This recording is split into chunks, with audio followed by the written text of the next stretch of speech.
حضرت مفتی صاحب ابھی ہم سے خطاب فرما رہے تھے، گویا یوں فرما گئے کہ ماحول سے مایوس دنیا خود بدل اپنی، ماحول سے مایوس دنیا خود بدل اپنی، دلوں میں حوصلہ اور حوصلوں میں جان پیدا کر، ضرورت ہے ماضی کی طرح ہو روشن مستقبل، کوئی خالد کوئی بوذر کوئی سلمان پیدا کر۔ اب میں بلا کسی تمہید و تاخیر مقرر شعلہ بیاں، خطیب شیریں زماں، محقق زباں آپ کے سامنے رونق افزا ہونے والے ہیں، جن کی خطابت سماعت کرنے کے بعد یقیناً آپ کا دل جذبہ عقیدت و محبت سے لبریز ہو جائے گا۔ انہی چند کلمات کے ساتھ میرے مشفق و مربی استاذ الاساتذہ حضرت مولانا ڈاکٹر عبدالرشید صاحب ندوی مدنی دامت برکاتہم العالیہ، ریٹائرڈ لیکچرر سر سید کالج و صدر شعبہ عربی، حضرت سے میں ادباً التماس کرتا ہوں کہ وہ تشریف لائے اور ہمیں اپنے خطاب سے مستفیض فرمائیں۔ جہاں تلک یہ صحرا دکھائی دیتا ہے، جہاں تلک یہ صحرا دکھائی دیتا ہے، میری طرح اکیلا دکھائی دیتا ہے، یہ ایک ابر کا ٹکڑا کہاں کہاں برسے، تمام دشت سے جاتا دکھائی دیتا ہے۔ حضرت والا آپ کے سامنے۔ اعوذ باللہ من الشیطان الرجیم، بسم اللہ الرحمن الرحیم، والضحى واللیل اذا سجى ما ودعك ربك وما قلى وللآخرة خير لك من الأولى ولسوف يعطيك ربك فترضى ألم يجدك يتيما فآوى ووجدك ضالا فهدى ووجدك عائلا فأغنى فأما اليتيم فلا تقهر وأما السائل فلا تنهر وأما بنعمة ربك فحدث۔ صدق اللہ مولانا العظیم۔ محترم صدر اجلاس حضرت مولانا محمد اسحاق صاحب ملی مدظلہ العالی، اسٹیج پر تشریف فرما مولوی عظیم اللہ صاحب کے والد محترم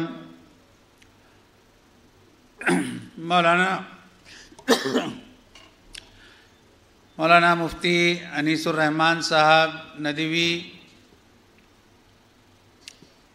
مولوی تفضل صاحب، مولانا عبدالمتین صاحب، مولانا معین صاحب اور مولانا حسین صاحب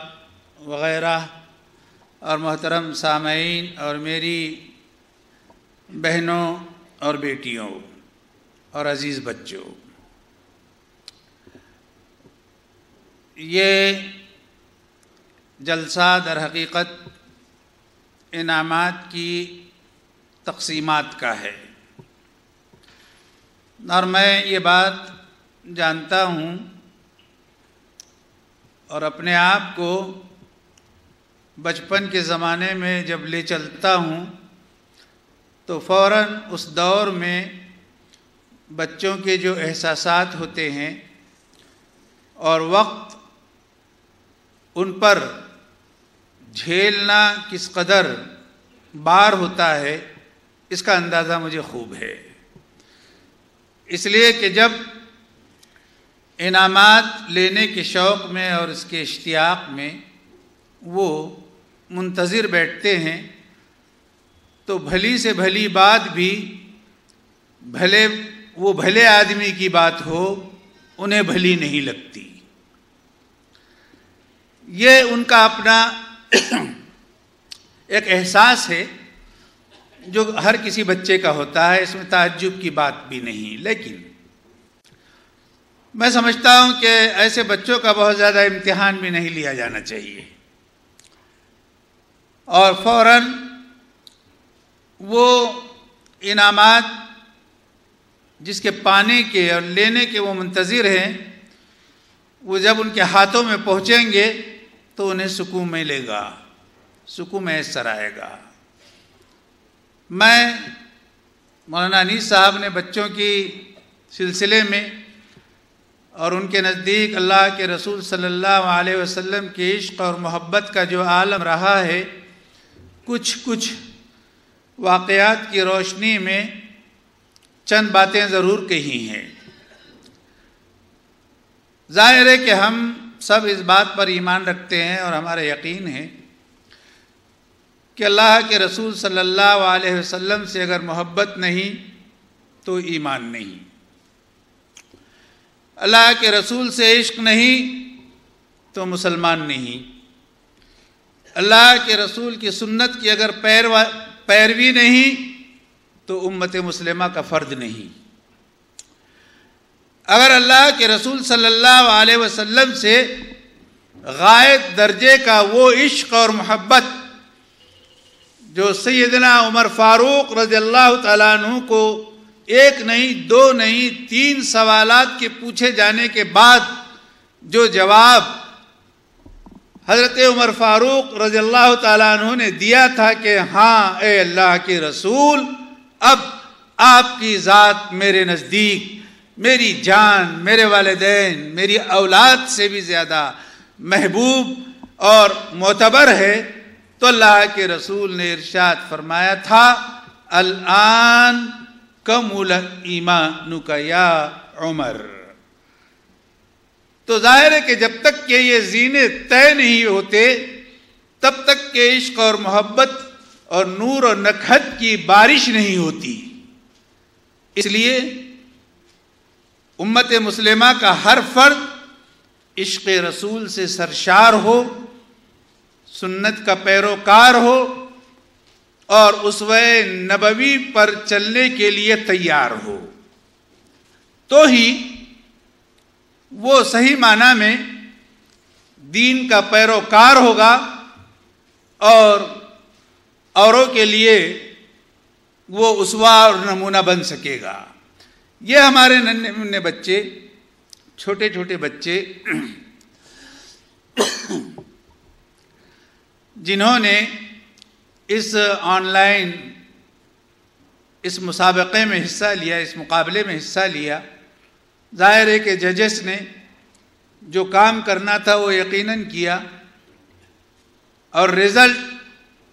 اب آن لائن نہیں آن پیپر ہے، اس لیے وہ اب آنکھوں کے سامنے ہے اور جلدی آپ تک پہنچے گا بھی۔ میں صرف عشق اور محبت سے سرشار بالخصوص عجمی قوم اور عجمی ممالک کے مسلمانوں کی وہ محبت اور اللہ کے رسول صلی اللہ علیہ وسلم کی ذات گرامی میں جس طرح سے وہ سرشار ہوتے ہیں اور رہتے ہیں، اور مدینے کی چاہت میں اور اس کے در و دیوار میں اور اس کی فضا اور ہواؤں میں جو عطر وہ پاتے ہیں اور جو خوشبو اور مہک وہ محسوس ان عجمی ممالک میں کرتے ہیں، یہ ان کے ایمان کی ایک نشانی ہے اور اللہ کے رسول کی محبت کا ایک طرح سے گویا ایک ٹیکس ہے جو وہ اپنے ان جذبات کے تئیں اللہ کے رسول کے روضے سے بہت دور رہ کر اور مدینہ اور مکے سے بہت پرے اور سمندر کے پار ہوتے ہوئے بھی وہ جذبہ درون اللہ کے رسول کے تئیں وہ اپنے دلوں میں موجزن رکھتے ہیں۔ جو تعلق ہندوستان بلکہ بر صغیر ہند کے مسلمانوں کا اللہ کے رسول صلی اللہ علیہ وسلم کی ذات گرامی سے ہے، رہا ہے اور انشاءاللہ قیامت تک کے رہے گا، ایک تمثیل، ایک مثال، ایک واقعہ صرف میں آپ کے ساتھ ذکر کروں گا، اور اس واقعے سے یہ عبرت اور ہم کو جو نصیحت ملتی ہے کہ ہم بہت گناہگار سے ہی، ہم دین سے بہت دور سے ہی، ہم اسلام کی راہ ہمیں بہت زیادہ نابینا سے ہی، لیکن چل رہے ہیں اسی پر اندھے بہرے بن کر، لیکن پھر بھی اللہ کے راستے بتائے ہوئے راستے تک پہنچنے کے لیے اللہ کے رسول کی روشنی میں ہم دل کی آنکھوں سے چلنے کے لیے تیار نظر آتے ہیں. یہ جذبہ اور یہ سبق ہمیں اس واقعے سے ملتا ہے، جس واقعے کو حضرت مولانا سید ابو الحسن علی ندوی رحمۃ اللہ علیہ نے اپنی ایک مایہ ناز کتاب الطریق الی المدینہ میں صلۃ مسلمی الہند بالرسول العظم کے تحت اس میں ایک واقعہ نقل کیا ہے. یہ کتاب گو کہ عربی میں ہے اور اس کا ترجمہ بہت سلیس مولانا کے بھتیجے مولانا محمد میاں صاحب نے کیا، مولانا محمد الحسنی صاحب نے کیا ہے کاروان مدینہ کے نام سے. آپ اس میں خوب دیکھ سکتے ہیں اور تفصیل سے معلوم کر سکتے ہیں. میں صرف اشارتاً اور کنایتاً اس واقعے کی طرف آپ کو لے جاؤں گا اور پھر آپ کو اور یعنی انعامات کا اعلان کرنے والوں کو چھوڑ دوں گا. واقعہ یہ ہے کہ ایک اخبار نکلا کرتا تھا چٹان کے نام سے، جس کے ایڈیٹر تھے شورش کاشمیری رحمۃ اللہ علیہ، جو کشمیر سے یہ اخبار شائع ہوتا تھا. شورش کاشمیری نے اپنے اس اخبار میں ایک واقعہ نقل کیا ہے، اور جو واقعہ انہوں نے نقل کیا ہے وہ یہ کہ انہوں نے کہا کہ لاہور کی ایک ہوٹل جس میں عرب ٹھہرا کرتے تھے، اور اس ہوٹل میں اختر شیرانی بہت بڑے شاعر تھے، لیکن شاعروں کو جس چیز کی عادت ہوتی ہے آپ کو پتہ ہے کہ جب تک کہ وہ منہ کو نہیں لگتی زبان ہی نہیں چلتی، یہ ان کا کہنا ہے، حالانکہ یہ بات غلط ہے. تو اختر شیرانی وہ بہت یعنی میخوار تھے اور بہت زیادہ. تو وہاں پر کچھ کمیونسٹ قسم کے نوجوان اس ہوٹل میں آئے اور انہوں نے چاہا، اختر شیرانی بہرحال بہت بڑے شاعر تھے، اس میں کوئی شک نہیں، انہوں نے چاہا کہ اختر شیرانی سے چھیڑخانی کی جائے. وہ کمیونسٹ قسم کے نوجوان وہ آئے اور اختر شیرانی، یہ واقعہ بیان کر رہے ہیں کون؟ شورش کاشمیری، کہ اختر شیرانی سے مختلف قسم کے سوالات کرنے لگے، کبھی کچھ. ان سوالات کے درمیان کچھ ادبی، کچھ شعری، کچھ نقد کے. تو ان سوالات کے درمیان ایک نے سوال کر دیا کہ ما رائیو کا فی النبی الفلانی، فلاں نبی کے تعلق سے آپ کا کیا خیال ہے؟ تو اختر شیرانی بہت غصہ ہو گئے اور وہ 2 گلاس چڑھا چکے تھے اور نشہ پورے طور سے کام اپنا کر چکا تھا، ہاتھوں میں ان کے راشا طاری تھا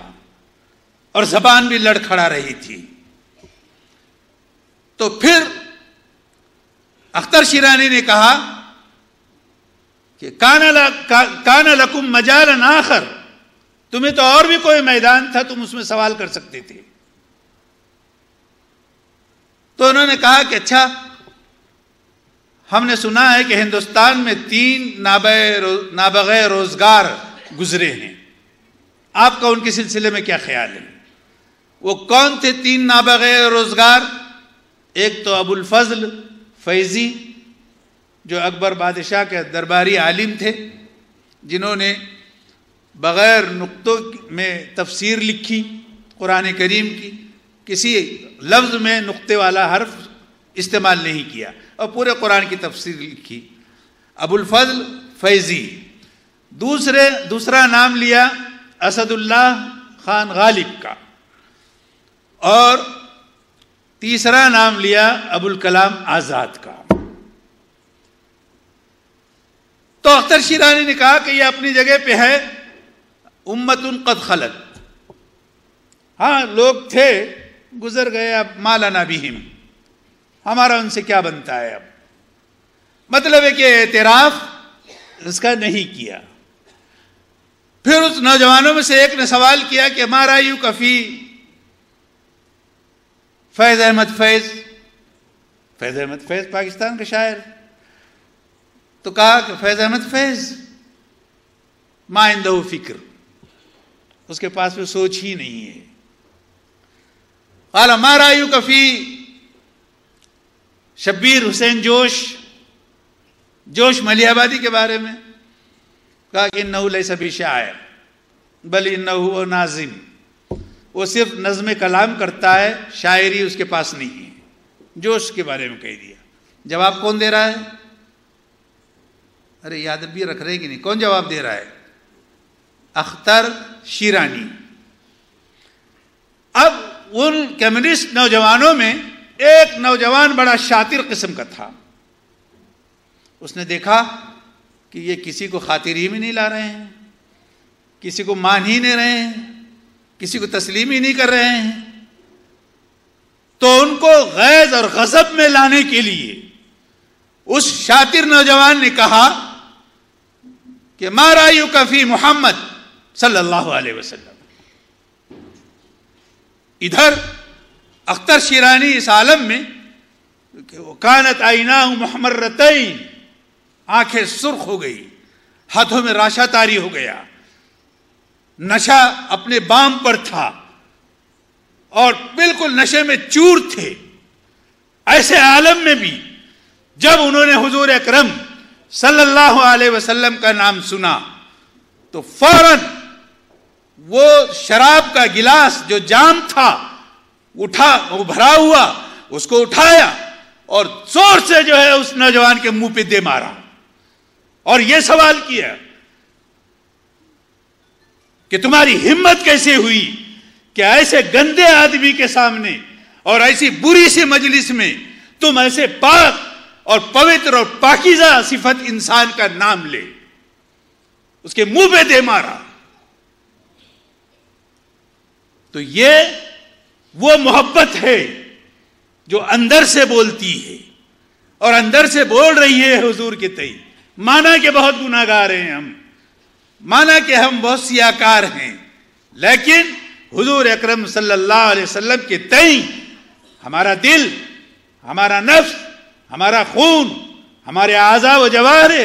ہماری سوچ، ہماری بینائی، ہماری آنکھ، ہمارے کان، سب کچھ اللہ کے رسول پہ قربان ہیں۔ فداہ ابی و امی، میرے ماں باپ آپ پر قربان کہ جو آپ نے امت کو دیا اور جو آپ نے امت کے لیے کیا اور آپ نے جو امت کی خیر خواہی فرمائی اور جس طرح کی ہدایت دی، اب کوئی نبی اس روئے زمین پر آنے والا نہیں۔ جبرائیل علیہ السلام کا سلسلہ اس روئے زمین پر آنے کا منقطع ہو چکا اور اللہ کے رسول صلی اللہ علیہ وسلم کے پاس میں وہی بند ہو چکی، دین آخری ہو گیا، احکامات آ چکے۔ اب یہ کام یہ ان علماء کو کرنا ہے، یہ ان داعیان کو کرنا ہے، یہ ان آپ کے ان دین کے ان سپاہیوں کو انجام دینا ہے جو اس میدان میں کام کر رہے ہیں اور اللہ کے رسول سے جو محبت جو ہونی چاہیے اس کا سبق دے رہے ہیں۔ ہمارے یہ بچے ننھے منھے سی توتلی سی زبان سے گنگناتے ہیں اور اللہ کے رسول کا نام لیتے ہیں۔ ایک کلاس میں ایک ٹیچر نے اپنے بچوں سے پوچھا کہ تم مستقبل میں کیا بننا چاہتے ہو؟ کسی نے کہا ڈاکٹر، کسی نے کہا انجینئر، کسی نے کچھ کہا، کسی نے کچھ کہا۔ ایک بچہ آیا، اس سے پوچھا کیا بننا چاہتے ہو؟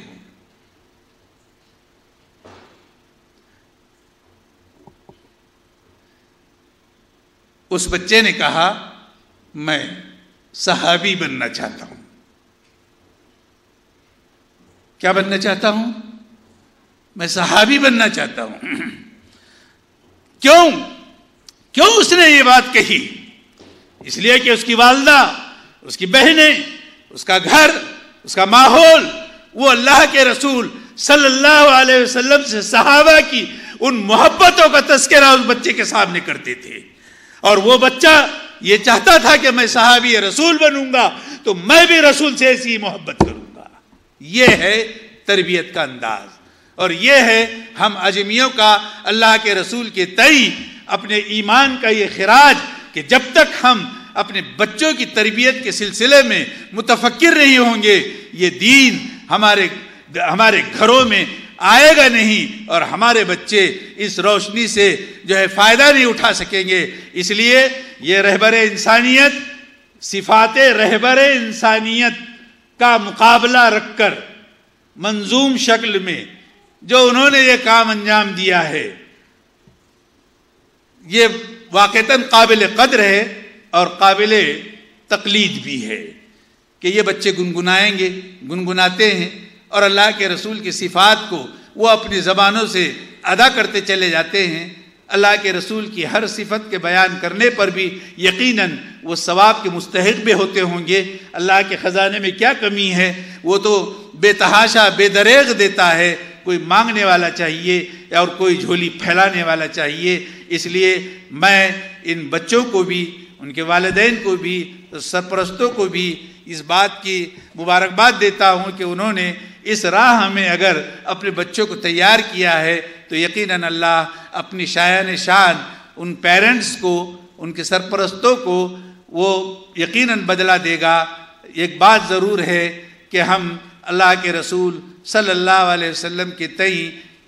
اگرچہ کہ سرزمین سے بہت دور ہیں، لیکن اتنا ضرور ہے کہ بقول عصمت جاوید شیخ کہ ہم سیاہ کاران ہندی میں رمق اتنی تو ہے، ہم سیاہ کاران ہندی میں رمق اتنی تو ہے، آنچ تک آنے نہیں دیتے ہیں تیرے نام پر. یہ ابو بکر و عمر وہ علی عثمان ہیں، کیسے کیسے جانشین نکلے ہیں تیرے نام ور. یہ ہیں وہ صحابہ جنہوں نے آپ سے فیض پایا.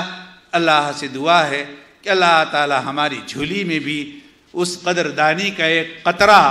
ایک شبنم کی طرح ہماری جھولی میں بھی ڈال دے، اور ہمارے دلوں میں اللہ کے رسول کے عشق کو اتار دے، اور محبت کو ہمارے پورے جسم و جان سے سرشار کر دے. وما ذلک علی اللہ بعزیز. ھذا وباللہ التوفیق وآخر دعوانا ان الحمد للہ رب العالمین.